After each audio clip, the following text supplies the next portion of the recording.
Hello everyone. Today we're going to talk about installing our window frames and our door frames into our SketchUp model. Now you notice I have my outside walls here as well as my inside walls. So I'm ready to go. Liberty Carol. Now my very first step that I'm going to use here is my rectangle command to create my front door.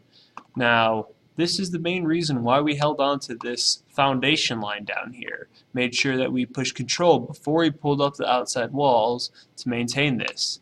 This really allows me to essentially know exactly where my floor is on the inside, so I know where to put my door. So I'm going to drag up and I'm going to create a rectangle here. Now the dimensions for a rectangle are very simple. 3 foot, 6 foot. And write that down if you haven't already. Now push enter. Now to get rid of this, I don't grab it and push delete. That's not going to do anything for me. What they'll do is just hollow out my wall. Alright? Hollow out my wall, that doesn't do anything for me. I need to grab my push and pull command. I need to push it in, push it in, push it in, inch by inch, and eventually I will hit on face. And it's going to want to delete itself when you release the click, and then it goes straight inside. And notice I'm nice and flush with my floor on the inside. How it takes one surface to second surface, and when it pushes into that second surface, they want to delete each other, alright? So there's my door, and I'm going to make 3 more doors here. Again, I'm going to use here, I'm going to go 3 foot, 6 foot. 3 foot, 6 foot. And 3 foot, 6 foot. And each time, I'm going to take these doors and I'm going to push in until it's on face, release. Notice that when it does say on face, it also has a nice shimmer between the two surfaces, alright? Them trying to take up space together gives it that shimmer, alright? See how it has a nice gray and a nice white right there? Trying two places trying to take up the same space. So we're going to release that, and now I have my door frames. Alright? Now we're going to move straight onto our windows.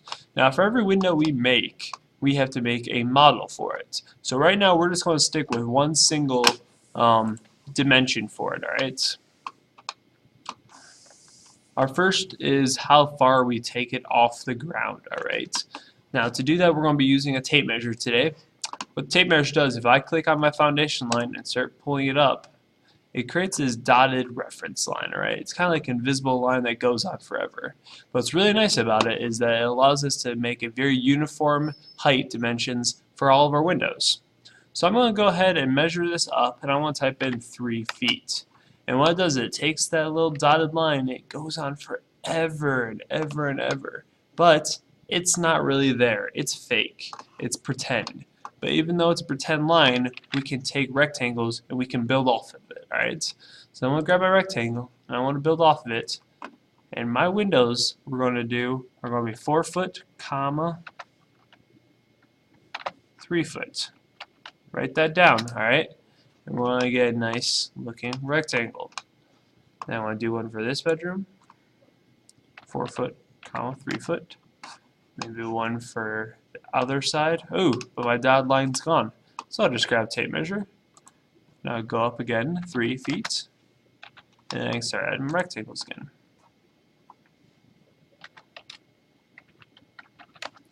Now notice I'm not putting these windows in a specific side of the room, alright? I'm just kind of winging it. If you so wish, and I will compliment all I do, and you want to measure it out specifically from an edge so you have it centered in the room, that's what the ruler command does as well, alright? Oops. So I did 4 foot, 3 foot that time, but because the angle I was looking at it, it did a different size window, alright? Sometimes you just gotta change this perspective on it and try again, alright? Or you can just switch it up to 3 foot, 4 foot. Oop. 3 foot. Oh, we're just having a heck of a time here. 4 foot, 3 foot. There we go. And just keep switching up until it does what you want. And then same with the doors. We're going to push it in, push it in, push it in until it's on face and release. Again, push it in until it says on face and I release. Now sometimes here, you're going to push it in and you might just go too far, alright? And you're like, oh no, where's the on face at? You're going to release it, and you find out you just pushed it in way too far, right? To do that, what you're going to do is you're just going to take this surface, you can push it back, and have it match up with this wall and release it. Or you can just Control Z and undo it, and just try it again. Push it in until it says on face, and release. Push it in until it says on face, and release. And now we start to have our door frames and our window frames. Excellent. Now we'll work on making our models for those. Thank you.